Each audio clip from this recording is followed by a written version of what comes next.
Hartlike goeiemôre, liewe vriende in ons Here Jesus Christus. Baie welkom by ons Sondag-erediens van Uit die Woord Digitaal. Dis my altyd 'n wonderlike voorreg om hierdie mooi geleentheid saam met jou rondom die Here se woord te begin. En mag die Here vandag vir ons ryklik seën hier waar ons by mekaar is. As jy vanmôre die eerste keer by ons inskakel, wil ons graag vir jou in die besonder sê baie welkom. Sluit gerus by ons aan. Druk daar die subscribe knoppie en word deel van ons geloofsfamilie. Jy is ook baie welkom om aan te sluit by ons daaglikse oordeenkings wat ons op verskillende WhatsApp groepe uitstuur elke dag. Dit is gratis en al wat jy hoef te doen is om jou naam en jou selfoonnommer te stuur na die nommer hier op die skerm en ons stuur vir jou elke dag 'n oggendoordenkings om die dag saam met ons reg te begin. Liewe vriende, ons wil baie dankie sê vir almal se skenkings en donasies wat ons kanaal in stand hou en wat ons bediening ondersteun. Hier by Uit die Woord Digitaal gaan dit in die eerste plek vir ons om die woord van God beskikbaar te stel aan alle mense.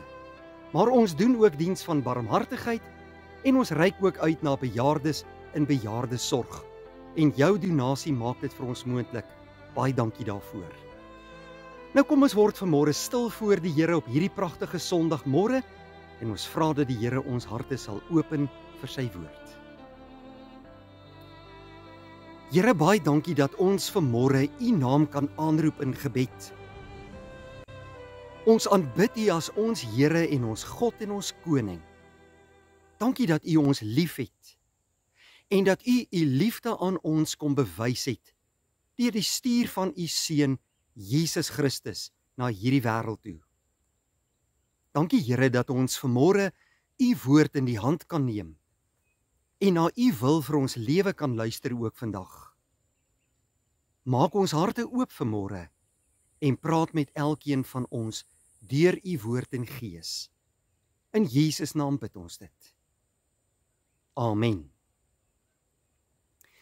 Vriende, dit is vandag Hervormingssondag. En ons gaan vanmôre stil staan by 5 belangrike geloofsstandpunte wat die hervormers of die mense wat destyds in die 14de en 15de eeue baie groot verskil gemaak het in die kerk van Jesus Christus. Ons gaan kyk na daardie geloofsstandpunte wat hulle vir ons kom leer het.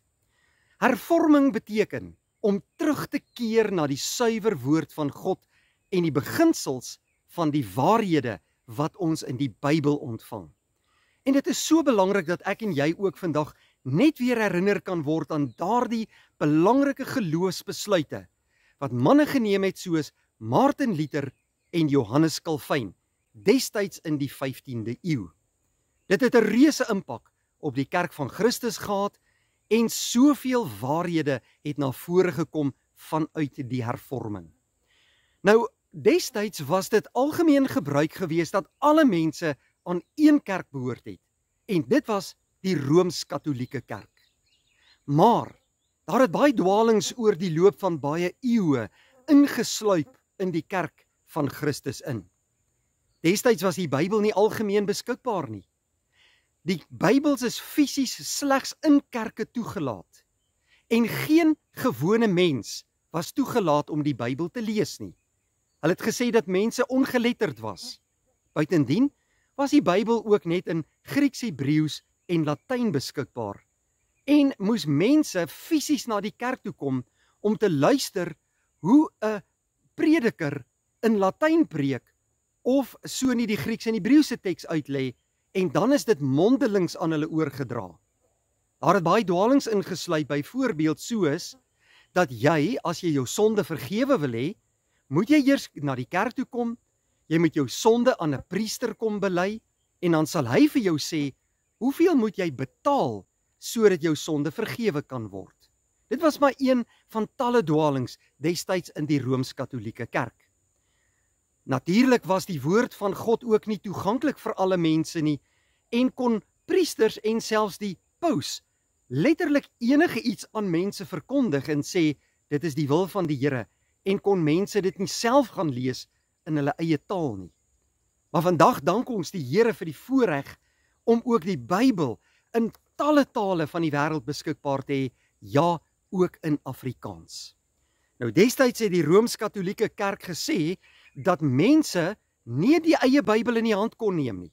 En vir die kerkhervormers was dit 'n groot probleem. Onthou, Martin Luther was 'n biskop in die Rooms-Katolieke Kerk. Hy het teologie gestudeer. Gelukkig het hy toegang gehad tot die kerk se biblioteke, maar ook in die besonder die Bybel. En kon hy die Bybel self ook bestudeer. En toe het hy agtergekom, maar dit wat die Rooms-Katolieke Kerk leer, nie suiwer is nie, nie korrek is nie. Die Rooms-Katolieke Kerk het onder andere geleer dat jy ook goeie werke moes doen om gered te word. Hulle het gesê dat die Here kyk na al jou goeie werke en dat jy daarvolgens beloon sal word om die ewige lewe te verdien. Maar dit is nie wat die Bybel ons leer nie. Die Bybel leer vir ons anders. Nou kom ons kyk vanmôre na 5 belangrike geloofsstandpunte wat ons die 5 solas noem, wat vir ons geleer is vanuit die kerkhervorming in die 15de en die 16de eeu. Nou die eerste belangrike sola, dit is natuurlik in Latyn hierdie, die eerste belangrike sola wat die kerkhervormers kon onderskei, was sola scriptura. Dit beteken die woord van God alleen. Ons wil nie luister na biskoppe nie, ons wil nie luister na priesters nie, ons wil nie hoor wat die paus te sê het nie, ons wil die woord van God alleen hoor, ons wil dit lees, ons wil dit bestudeer. Want die Rooms-Katolieke Kerk het gesê, as die paus iets uitgespreek het, dan word dit gelykgestel op dieselfde vlak as die Bybel. En dit mag mos nooit gebeur nie. Die woord van God moet die hoogste gesag hê, want dit is God se woord. Mensewoorde kan nie gelykgestel word aan die Bybel nie. En daarom het hulle gebruik 2 Timoteus 3 vers 16 en 17 as stawing hiervan. Kom ons lees dit vanmôre. Elke skrifdeel is deur God geïnspireer en is nuttig vir onderrig, weerlegging, teregwysing en opvoeding om God se wil te gehoorsaam, sodat die mens wat aan God behoort, bekwaam kan wees, ten volle toegerus vir elke goeie taak. Hier sien ons baie duidelik wat die Bybel vir ons sê. Elke skrifdeel is deur God geïnspireer. Dit kom uit die hart van God self, dit wat in die Bybel is. Dis nie mensewoorde nie, dis nie uitgedink nie. Daarom moet die Bybel die hoogste gesag hê hier op aarde. Menslike uitsprake en gesag kan nie dieselfde as die van die Bybel wees nie. Daarom die geloofstandpunt, sola scriptura. Dit is God se woord. God se woord moet bestudeer word, geleer word, onderrig word. En God se woord is die rigsnoer vir my en jou lewe. Eerste belangrike geloofstandpunt. Dan die tweede belangrike geloofstandpunt is sola fide. Deur die geloof alleen in God word ons gered. Nie deur goeie werke nie. Goeie werke kan jou nie in die hemel bring nie. Wat leer die Bybel vir ons? Kom ons gaan lees vanmôre Efesiërs 2 vers 8 tot 9. Want uit genade is julle verlos deur geloof. En juis kom dit nie uit julleself nie, dit is die gawe van God. Dit kom nie uit eie werke nie, sodat niemand op iets mag roem nie. Jou goeie werke kan jou nie in die hemel bring nie, maar alleen die geloof in die drie-enige God, Vader, Seun en Heilige Gees. Daarom die geloofstandpunt van die hervormers, sola fide, geloof alleen red jou. En wanneer jy daardie geloof in die hart ontvang het, wat deur die Heilige Gees in jou hart ingeplant is, dan sit dit oor in goeie werke wat ons uit dankbaarheid gaan doen. Maar goeie werke alleen kan jou nie die ewige lewe of die hemel laat verdien nie. Geloof alleen, sola fide, is dit wat jou red. Dan die derde belangrike geloofstandpunt wat die kerkhervormers vir ons uitgelig het, is sola gratia. En hier kan ons in die besonder ook kyk na Romeine 3 vers 23 en 24. Almal het trouens gesondig en die eer aan God ontbreek by hulle. En tog word hulle goedgunstig op grond van sy genade vrygespreek deur die bevryding in Christus Jesus. Net tot sover. Wat beteken sola gratia? Dit beteken uit genade alleen. Ja, ek en jy is vol sonde, sê Romeine hoofstuk 3. Ons is in sonde vasgevang. Dit ontbreek ons aan die heerlikheid van God. Maar op grond van God se genade word ons vrygespreek. En deur die bevryding deur Christus Jesus. Ja, uit genade het God die Vader Jesus Christus na hierdie wêreld toe gestuur om ons uit genade te kom red. Dis nie jou eie verdienste nie. Dis nie jy wat so goed en wonderlik is om self die hemel te verdien nie. Dis uit genade alleen, sê Romeine hoofstuk 3. En dit sluit weer eens aan by Efesiërs hoofstuk 2 vers 8, want uit genade word julle gered deur die geloof in die drie-enige God. Daarom die geloofsstandpunt sola gratia.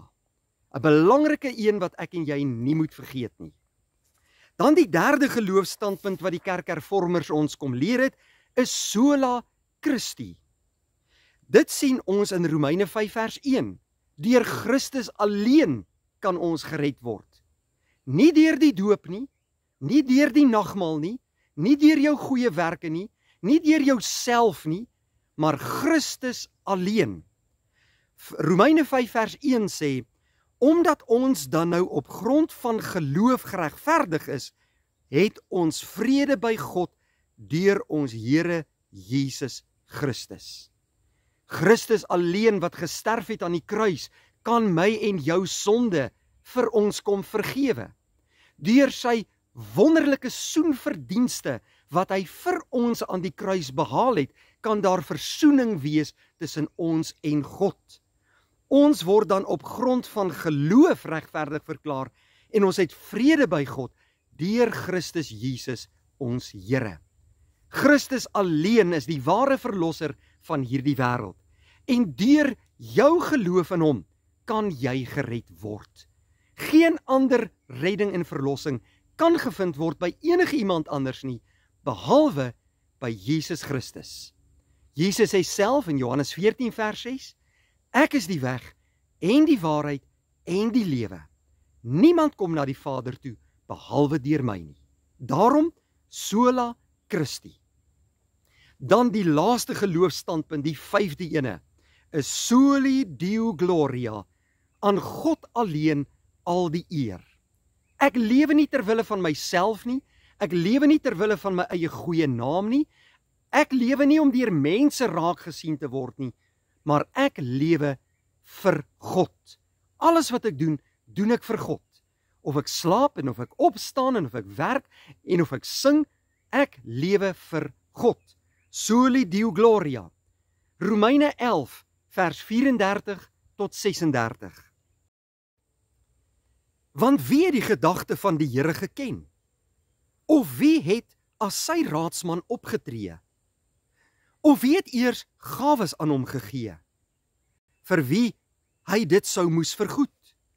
Want uit hom en deur hom en tot hom is alle dinge. Aan hom kom die heerlikheid vir ewig toe. Ek en jy lewe vir die Here. Alles wat ons doen, moet vir hom tot eer wees. Ons hele lewe moet aan hom toegewy wees. As ek opstaan in die oggend, doen ek dit vir die Here. As ek werk gedurende die dag, doen ek my allerbeste vir die Here. As ek kerk toe gaan, doen ek dit vir die Here. As ek goeie werke doen, doen ek dit vir die Here. Ja, ek wy my hele lewe aan die Here toe. Dit gaan nie oor my in die eerste plek nie, dit gaan nie oor mense nie, dit gaan oor die Here in alles wat ek doen in my lewe. Daarom die belangrike geloofsstandpunt, soli Deo gloria, aan God alleen al die eer. Nou hierdie 5 belangrike geloofsstandpunte, hierdie 5 solas, is so belangrik in my en jou lewe, want dit is Bybels, dit is suiwer, en ek en jy moet dit gaan toepas elke dag in ons lewe. Net gou om vinnig weer te sê, die eerste een, sola scriptura, die woord van God alleen is die rigsnoer in ons lewe. sola fide, deur die geloof alleen in God, kan jy gered word, nie deur jou eie goeie werke nie. Die derde een, sola gratia, uit genade alleen word jy gered, deur die geloof in Christus Jesus.